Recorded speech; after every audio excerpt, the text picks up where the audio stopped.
Vamos a leer el Evangelio según San Juan en el capítulo 21, versículos 1 al 14.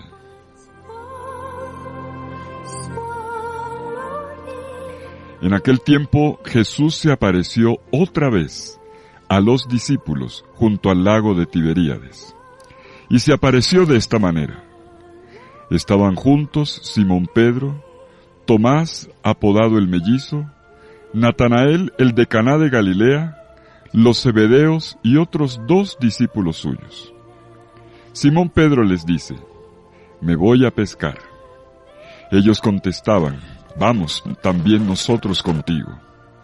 Salieron y se embarcaron, y aquella noche no cogieron nada. Estaba ya amaneciendo cuando Jesús se presentó en la orilla, pero los discípulos no sabían que era Jesús. Jesús les dice: «Hijitos, ¿tenéis pescado?». Ellos contestaron: «No». Él les dice: «Echad la red a la derecha de la barca y encontraréis». La echaron y no tenían fuerzas para sacarla, por la multitud de peces. Y aquel discípulo que Jesús tanto quería, le dice a Pedro: «Es el Señor».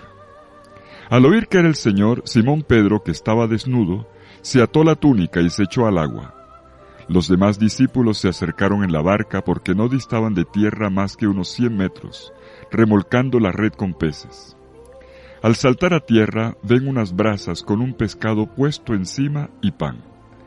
Jesús les dice: «Traed de los peces que acabáis de coger». Simón Pedro subió a la barca y arrastró hasta la orilla la red repleta de peces grandes, 153. Y aunque eran tantos, no se rompió la red. Jesús les dice: «Vengan a desayunar». Ninguno de los discípulos se atrevía a preguntarle quién era, porque sabían bien que era el Señor. Jesús se acerca, toma el pan y se lo da, y lo mismo el pescado.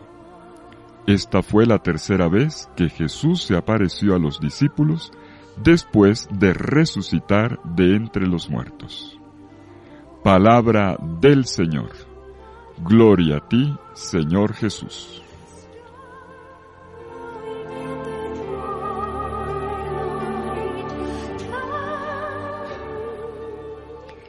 El Evangelio de Juan nos narró ya en el capítulo 20 cómo Jesús, después de su muerte en la cruz, de su muerte gloriosa porque estaba distinguida por el amor hasta el extremo, Él se mostró viviente en el primer día de la semana.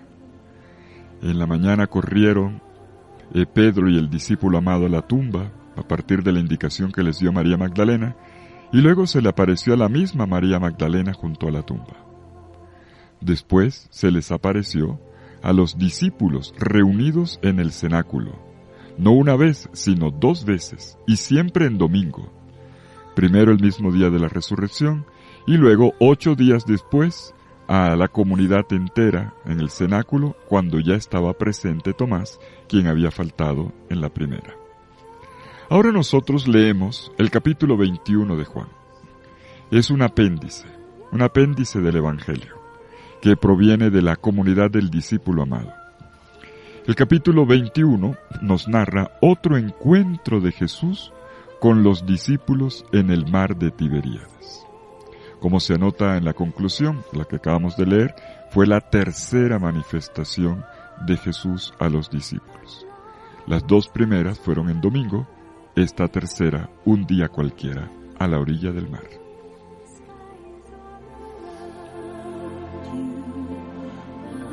Y así empieza nuestro Evangelio de hoy. Versículo 1 dice: Jesús se manifestó de nuevo a los discípulos en el mar de Tiberíades.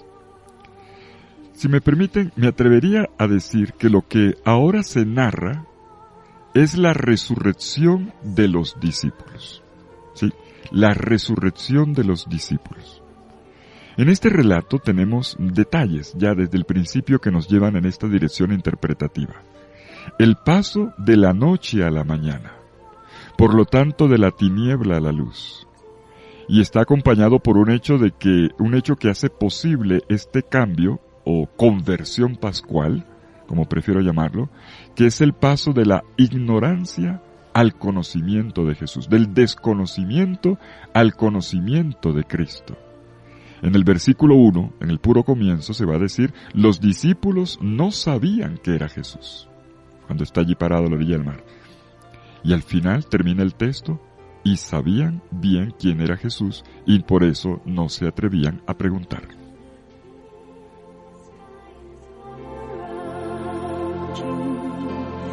Entonces, si este es el cambio fundamental, la conversión pascual, desde esta perspectiva podríamos, pienso yo, leer el pasaje de esta pesca infructuosa a este paso de la pesca infructuosa a la pesca milagrosa. O mejor, de las redes vacías a las redes llenas. De aquella anotación inicial, aquella noche no pescaron nada, versículo 3, arrojaron las redes, y eran tantos los pescados que ni siquiera podían sacar la red hasta la orilla. Pero esto no es todo. No solamente vemos transformaciones muy grandes, giros muy grandes que provoca la experiencia del resucitado.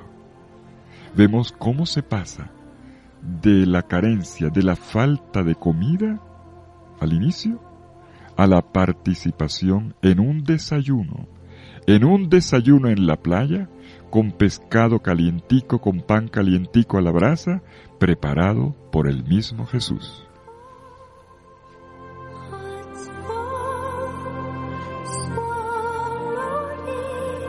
Veamos las tres partes del texto.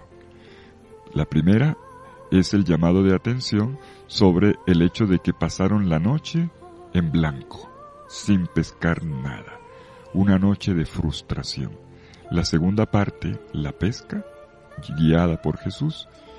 Y por último, el reconocimiento de Jesús y la comida junto con él a la orilla del mar.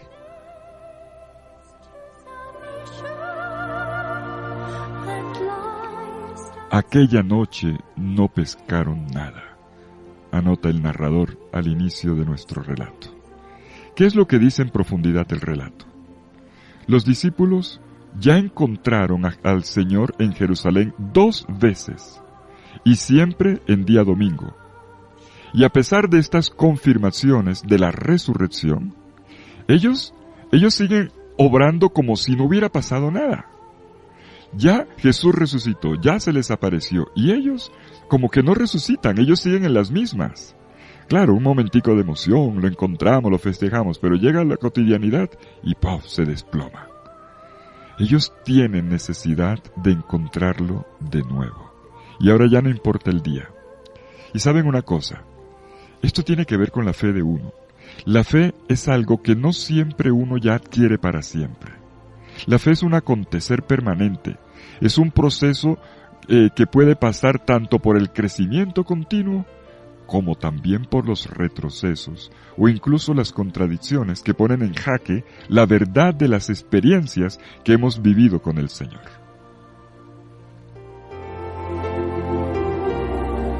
Necesitamos una tercera aparición, una tercera manifestación del Señor.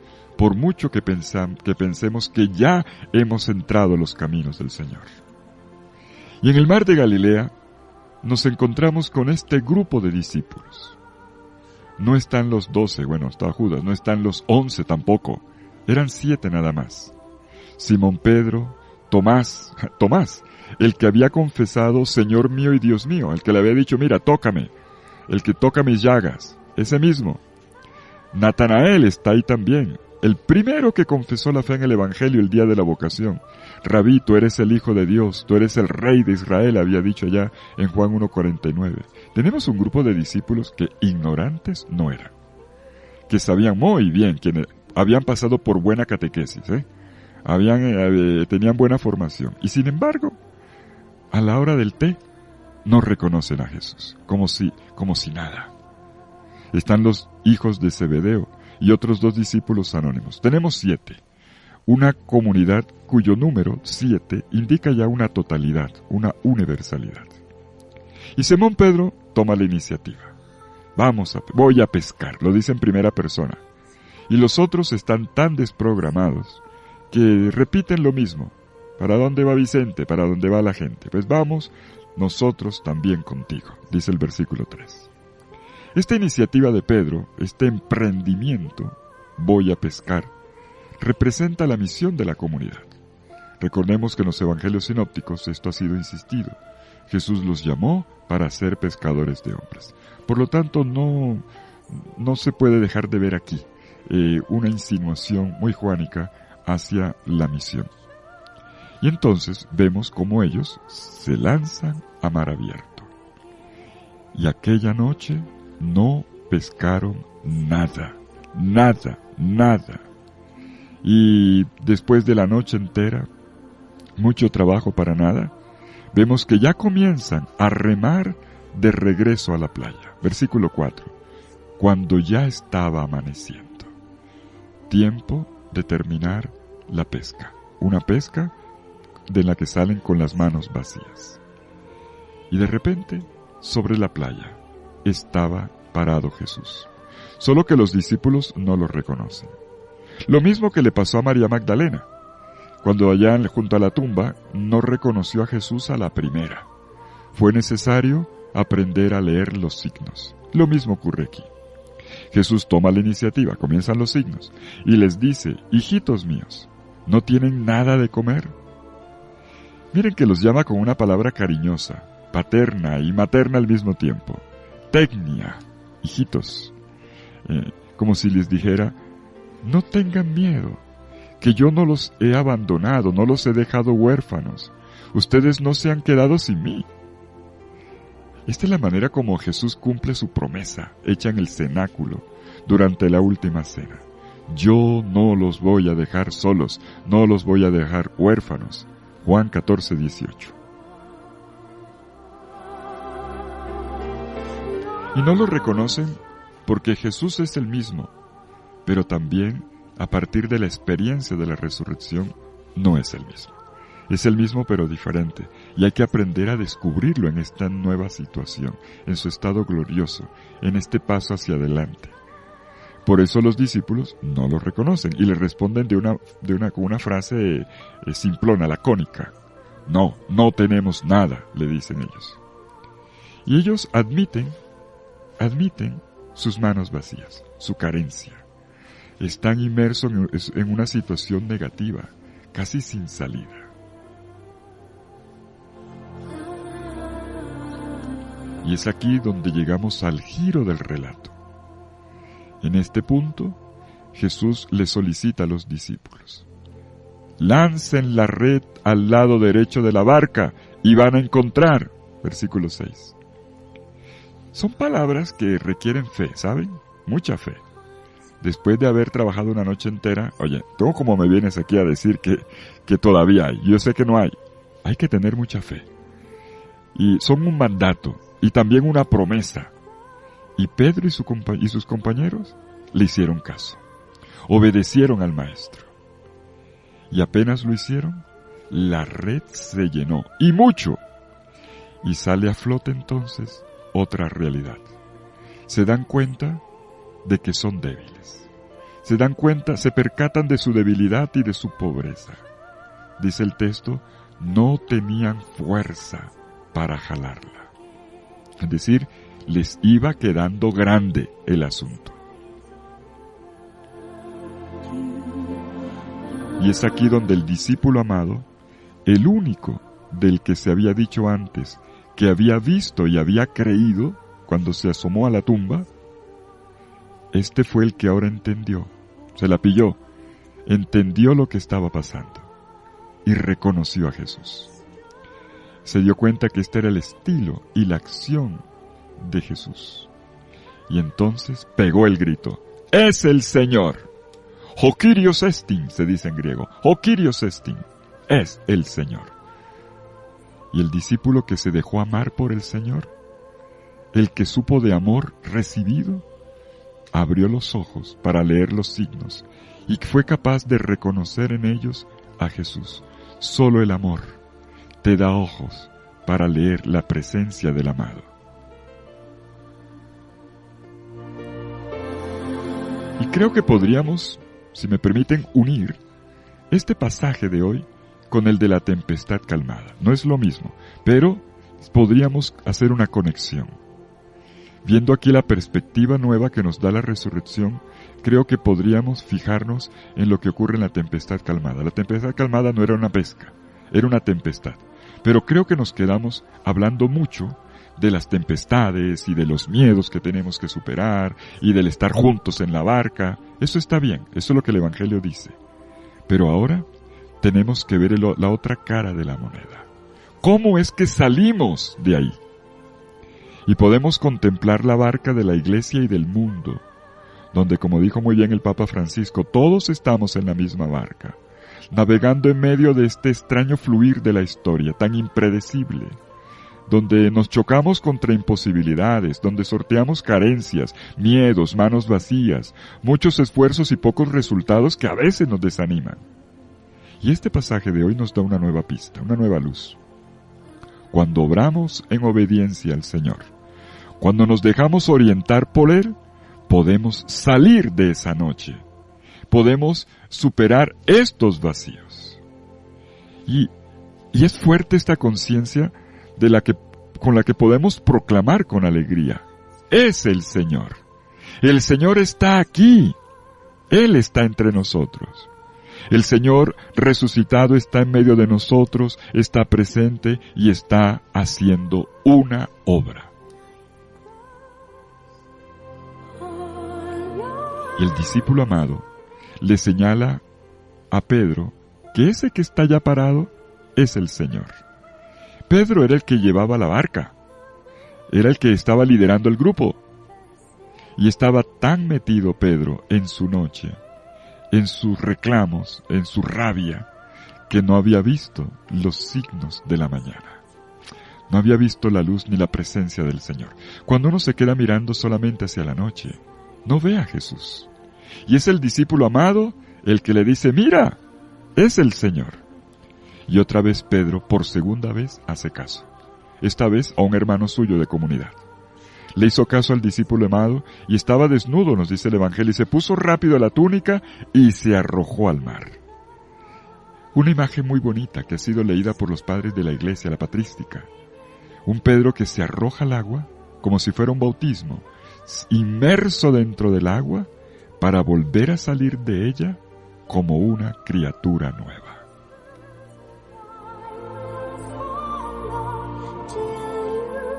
Y llegamos a la tercera parte de este Evangelio de hoy. Mientras Pedro está inmerso en el agua del nuevo nacimiento, los otros discípulos se la juegan jalando las redes llenas de peces hasta la playa. Y no podían. Ellos son atraídos por Jesús, quien en la orilla del mar está parado junto a una fogata que tiene encima pan y pescado calienticos. Jesús, en este mismo Evangelio de Juan, en el capítulo 6, en el discurso del pan de vida, había explicado el significado del pan. Había dicho que el pan era su carne dada para la vida del mundo. Juan 6:51. Y también, en ese mismo capítulo 6, había distribuido peces para una multitud. 5 panes y 2 peces. 2 para una multitud de quizás más de 5,000. No podía ser otro que Jesús. El Jesús que alimenta, el Jesús que se da a sí mismo como pan de vida, el Jesús que prepara el banquete, la mesa, el Jesús que da en alimento su propia vida. Él, Jesús, la presencia siempre necesaria. Y este Jesús le pide a los discípulos que traigan algo de los pescados que están en las redes. Y Pedro, por tercera vez, hace caso. Se dice que en la red había 153 peces, y de los gordos. ¿Cómo se entiende esto? Hay una profecía en el Antiguo Testamento que habla de esto, Ezequiel 48 del 1 al 10. El profeta Ezequiel había contemplado en una visión, al lado derecho del templo, aguas abundantes, y veía cómo sobre la orilla de En Englaim, unas redes extendidas.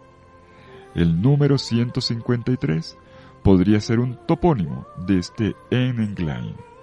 Esto es lo que en estudio bíblico llamamos gematría. es decir, la composición de nombres con números. Tenemos entonces una visión del tiempo definitivo, escatológico decimos, la comunidad cristiana como lugar de la misión universal y de la presencia del resucitado. Se ha cumplido la visión de las aguas abundantes, llenas de peces, y de aquella red extendida que al lado derecho había visto el profeta Ezequiel.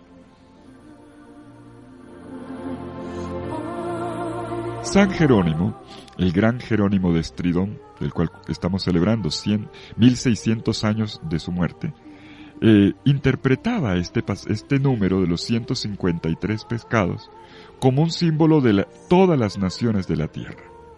Según él, este era el número de las especies marinas conocidas en aquella época. Por lo tanto, representaría a la humanidad entera, convocada, reunida por el resucitado y gracias a la misión de la Iglesia. Y dice el texto que la red no se rompió. Bonita anotación. La red de esta humanidad tan dada a fragmentarse y a pelear, y la red no se rompió. Es la red también de la Iglesia. Bueno, en la historia de la Iglesia ha habido cismas, ha habido divisiones, y todavía las sigue habiendo. Pero bueno, el Señor anunció, y la red no se rompió. En realidad es otra profecía, otro sueño de unidad.